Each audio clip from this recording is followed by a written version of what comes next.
كمان بالعارضة. صباح راس المسك معك انسان متبكة. واليوم عندنا مباراة الاياب من دور 16 ريال مدريد ضد ليفربول بعد انتهاء مباراة الذهاب 5-2. مباراة انتهت 1-0. الف مبروك للمدريديستا. 6-2 نتيجة تاريخية على ليفربول. هارد لك لجماهير ليفربول. انا بحب فريق ليفربول، بتوقع كل جماهير ريال مدريد تحب فريق ليفربول. لعبنا معكم كثير اخر فترة، فزنا عليكم كثير. الف مبروك للمدريديستا مرة ثانية. والله هي كنت اقول انا كنت اقول فوز مستحق، بس الصراحة لسه ما شفت المباراة. راح نشوف الملخص مع بعض ونقرر اذا كان فوز مستحق او لا. يا عمري يا كورتوا، والله ليفربول فايت ضاغط من اول دقيقة. يا فالفيردي شو هاي الملخصات اللي بتمشي بسرعة ما بحبها، الواحد بضيع حاله كتير هجمات. شوت يا اليسون. يا عمري يا بنز بالجول. جول هي حرام عليك يا زلمة. شوط على الطاير، شوط. بده يضمنها كان، بس والله جاكبو هذا اللي عمل جاكبو شو عم يسوي هون؟ جول. لا يا فيني، لا ما بتضيع. جاكبو شو جابه على قلب الدفاع؟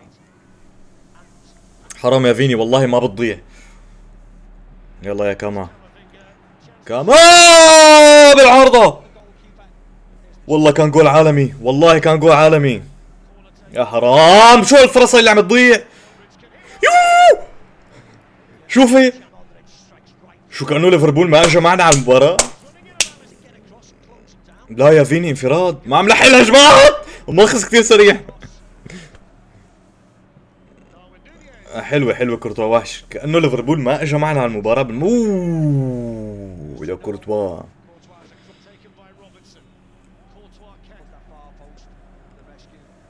وحش. كورتوا والله. فيني مولع اليوم شكله. حلو كورتوا وحش والله. شكل مباراة حلوة كانت. ها هجمة بهجمة، مباراة مفتوحة، يعني الفريقين عم يلعبوا كأنه مباراة ودية.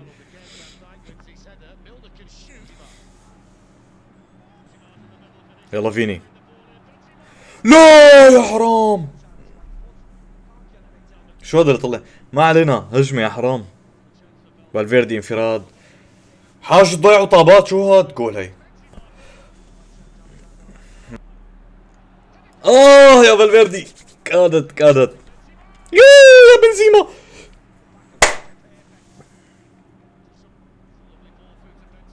جول. لا يا فيني افكع. جول يا عمرو يا بنز. بنزيما لحت الجول بالاخير بعد كل هالتضييع والمستوى الزفت من فالفيردي وبنزيما وفيني. بالاخير فيني اسيست وبنزيما جول. شوف شلون فقشت معه. بس يا حرام عليك يا فالفيردي، هي الانفرادة ما بتضيع يا زلمة، ما بتضيع. هاي الجول إعادة الجول بس. عمري يا فيني والله وحش. بس حطيت فيديو تاني مشان اشوف إعادة الفيديو مزبوط، إعادة الهدف مزبوط. ما شفته مزبوط، ما شفت الهجمة من أولها. 6-2. مبروك للمدريدية. على كل حال المباراة كانت ممتعة شكلها، بس انتهت 1-0. نتيجة مستحقة الصراحة. ريال مدريد اتفنن بتضييع الفرص.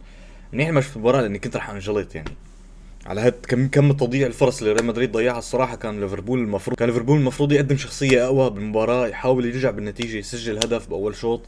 ليفربول ما اجى على المباراة حرفيا. انا ما شفت غير يمكن فرصتين او ثلاثة لليفربول، وما كانت فرص خطيرة. يعني ريال مدريد له عارضة، له تسديدات، له انفرادات، له يعني ريال مدريد كانه كان الفريق اللي هو بده يرجع بالنتيجه، مو ليفربول.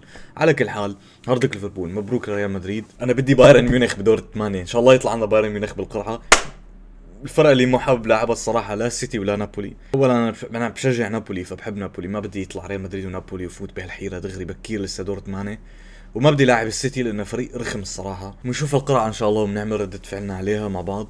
ان شاء الله يكون المقطع عجبكم. نشوفكم المقطع الجاي والسلام.